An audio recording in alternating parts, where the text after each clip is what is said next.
मदरसा gangrape कांड में court के बड़े फैसले के बाद अब एक ऐसा सनसनीखेज मोड़ आ गया है जिसने पूरे मामले की दिशा ही बदल दी है।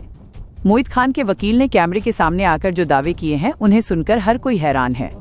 वकील का सीधा और बेबाक आरोप है कि इस पूरे मामले में एक निर्दोष व्यक्ति को मोहरा बनाकर फंसाया गया है। वकील ने खुलासा करते हुए बताया कि आखिर किस तरह पर्दे के पीछे की साजिश रची गई और कैसे पीड़ित लड़की के बयानों को प्रभावित कर एक बेगुनाह पर झूठे इल्जाम मढ़ दिए गए।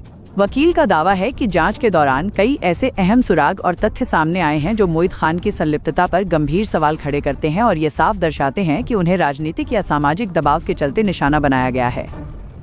वकील ने विस्तार से जानकारी देते हुए कहा कि पीड़ित लड़की के शुरुआती बयानों और बाद में दिए गए आरोपों में जमीन आसमान का अंतर है, जो ये बताने के लिए काफी है कि उस पर किसी बाहरी शक्ति का दबाव था। उन्होंने चीख कर यह बात कही कि जिसे दुनिया गुनहगार मान रही है उसके खिलाफ ठोस सबूतों का अभाव है और पूरी कहानी सिर्फ मौखिक आरोपों के आधार पर बुनी गई है। वकील ने उन तकनीकी पहलुओं और लोकेशन डेटा का भी जिक्र किया जो आरोपी को घटनास्थल से दूर बताते हैं, फिर भी कानून की नजरों में उसे दोषी साबित करने की कोशिश की गई। इस खुलासे ने अब सोशल मीडिया से लेकर गलियारों तक एक नई बहस छेड़ दी है कि क्या वाकई इंसाफ के नाम पर किसी निर्दोष की बलि चढ़ाई जा रही है। वकील के इन दावों ने जांच एजेंसियों की कार्यप्रणाली पर भी सवालिया निशान लगा दिया है, जिससे ये केस अब और भी ज्यादा पेचीदा और चौंकाने वाला बन गया है। 29 जुलाई 2024 को एक एफआईआर दर्ज हुई कि मोहित खान और उनके नौकर राजू खान ने एक नाबालिग दलित लड़की के साथ रेप किया और वो करीब 2.5 महीने की प्रेग्नेंट हो गई है। ये एफआईआर उसकी मां ने दर्ज कराया लड़की की, और कहा कि सब मोहित खान की एक बेकरी है, उनके नौकर राजू खान बुला के उसको ले गया और वहां दोनों लोगों ने बलात्कार किया बेकरी में, और उसका वीडियो बनाया दोनों लोग। इस एफआईआर के बाद गिरफ्तारी हो गई दोनों की। गिरफ्तारी के बाद इन्वेस्टिगेशन जब शुरू हुआ तो आईओ ने जो सबसे पहला काम किया कि वो पीड़िता को, वाचनी उसकी मां को लेके गए स्पॉट पर, बताओ तुम्हारे साथ कहाँ किया गया बलात्कार। तो पीड़िता ने बेकरी से करीब 100 मीटर दूर एक खेत में एक चिलबिल के पेड़ के नीचे बताया साहब यहाँ हमारे साथ हुआ है। पीड़िता भी थी, उसकी मां भी थी। तो फिर पुलिस वालों ने मुलजिमान को गिरफ्तार कर लिया, तो उनका फोन रिकवर किया और फोन को भेज दिया जांच में विज्ञान प्रयोगशाला। वहां से जब जांच रिपोर्ट आई तो उसमें आया कि नहीं साहब, इन दोनों फोन से, मोबाइल से कोई वीडियो रिकॉर्डिंग नहीं किया गया, डिलीट नहीं, रिकॉर्डिंग नहीं किया गया। और जो बेकरी के अंदर उसने बताया, वो पीड़िता ने खुद बताया कि वो 100 मीटर दूर करीब। बहरहाल प्रशासन बहुत तेज लगा इस पर, पूरी ताकत प्रशासन ने लगा दी। फिर गिरफ्तारी हुई, पुलिस ने इतनी तेज कार्रवाई की कि इनकी बेकरी पर बुलडोजर चला दिया।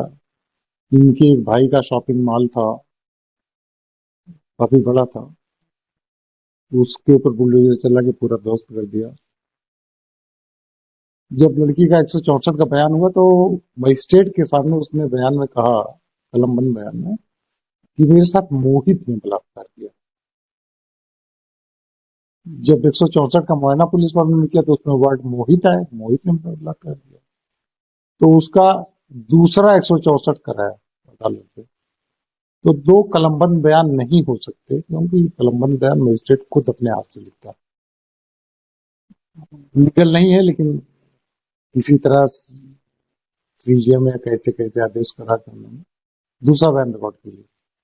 उसमें जो उसको सिखाया गया था पूरा बताया, उसने मोहित का नाम लिया।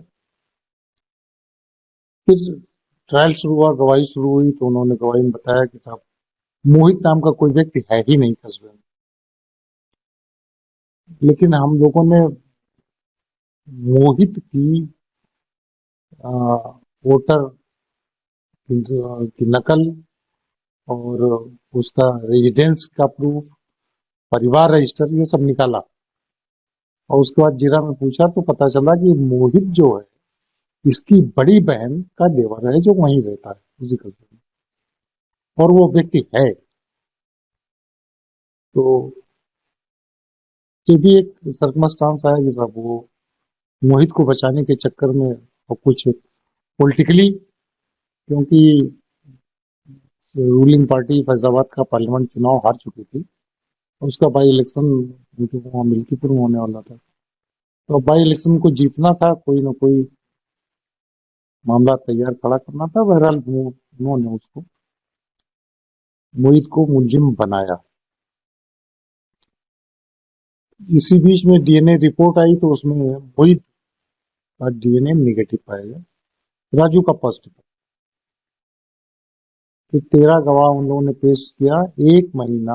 1 साल 5 महीने बाद कल उस केस में आर्गुमेंट के बाद जजमेंट आया, तो उसमें मोहित खान को कोर्ट ने निर्दोष पाया और उनको बरी कर दिया। राजू को दोषी पाया और सजा के बिंदु पर आज की तारीख लगाया, 29 जनवरी की। आज क्या सजा दी जाए इस पर बहस हो। आज बहस हुई। बहरहाल बहस के बाद अदालत ने राजू को 20 साल की सजा और 50,000 रुपए जुर्माना किया, और मोहित तो कल ही बरी हो चुका था, उसकी रिहाई कल ही जेल चली गई। इस प्रकरण में हमारा संबंध तो मुकदमे से है, बाकी वो प्रशासनिक कार्य था कि बुलडोजर चलाना, दुकान गिराना और शॉपिंग मॉल गिराना, ये सब करना, उसका इस मुकदमे से कोई संबंध नहीं था। वो पुलिस की अलग कार्रवाई थी। तो जब से फर्स्ट डे मेरे पास केस आया तो मुझे एफआईआर पढ़ने के बाद ही लगा कि एक 70 साल का बूढ़ा आदमी और इतना संभ्रांत हो, वहाँ का समाजवादी का नगर अध्यक्ष रह चुका हो, जिला कमेटी में रह चुका हो, और ऐसा कोई उसका कंडक्ट नहीं है, ये विश्वसनीय नहीं लगता। मुझे पहले दिन से लगा कि ये, जब बीच बीच में हम लोगों ने पूछा तो सही बात भी मुलजमान बता देते हैं, ऐसे बता सकते हम बिल्कुल बेगुनाह हैं, हमारा कोई मतलब नहीं। राजू खान को हमने 4-5 महीना पहले अपनी प्रैक्टिस से निकाल दिया था, ये घूमता घामता वहीं कहीं रहता था। तो मौका पाके इन लोगों ने हमें भी लपेट दिया इस केस में। बहरहाल माननीय न्यायालय ने उसको निर्दोष पाया और बरी कर दिया, और राजू खान को दोषी पाया। उनको सजा। जी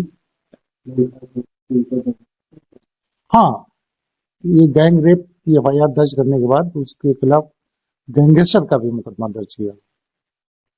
उसकी बेल अप्लाइड है, बेल हो जाएगी तो बाहर आ जाएंगे। वो माननीय उच्च न्यायालय के सामने है, पेंडिंग है। तो अब मामला न्यायालय संबंधित है तो हम समय नहीं बता पाएंगे, लेकिन ये है कि इस केस का जजमेंट लगाने के बाद जल्दी हियरिंग हो जाएगी।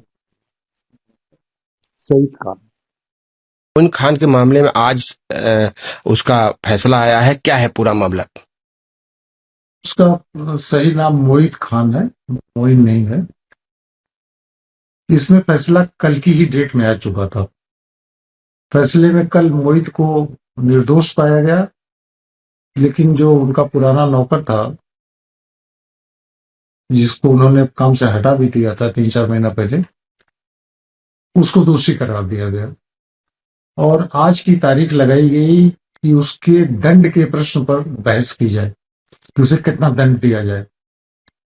तो आज दोनों पक्षों में सरकारी वकील और हमारे बीच में बहस हुई, और दोनों पक्षों को सुनने के बाद माननीय न्यायालय ने राजू को 20 साल सश्रम कारावास और 50,000 रुपए से दंडित किया। डीएनए टेस्ट भी हुआ था इन लोगों का। विवेचना के दौरान पुलिस ने दोनों का ब्लड सैंपल लिया था न्यायालय की अनुमति से, और भेजा था उसको जांच के लिए। तो पीड़िता के भ्रूण का जो डीएनए था वो प्रिजर्व कर रखा था, पुलिस वालों ने हॉस्पिटल में कर रखा था। उससे जब जांच की गई तो मोहित का डीएनए मैच नहीं हुआ, राजू खान का डीएनए मैच होने की रिपोर्ट आई थी। तो मोइन खान कब तक रिहा है? उनके ऊपर गैंगस्टर कब चल? पर गैंग रेप की एफआईआर होने के बाद एक अलग से उन लोगों ने गैंगस्टर की भी एफआईआर कर दी थी, जिसमें अभी बेल अप्लाइड है, अभी सुनवाई नहीं हो गई। राजीव खान को जो कन्विक्शन हुआ है उसके खिलाफ तो अपील में जाएंगे और बेल में माननीय उच्च न्यायालय में प्रस्तुत करेंगे। बाकी उसका जो सरकारी तौर पर नुकसान किया गया है, डिमोलिशन किया गया है, बुलडोजिंग की गई है, तो इसका इस मुकदमे से उसका कोई संबंध नहीं है, लेकिन उस पर भी कोई ना कोई कार्रवाई करेंगे। जो गैंगस्टर लगा हुआ है इस पे क्या कर अगला प्लान मास्टर? गवाही होगी, पूरा ट्रायल इसका होगा, तो कहाँ तक जाएंगे आप लोग? तो पूरा ट्रायल लड़ेंगे, मुकदमा करेंगे। लखनऊ की हर बड़ी हलचल, अपराध की सच्ची खबरें, द लखनऊ टाइम्स, सबसे तेज, सबसे सही।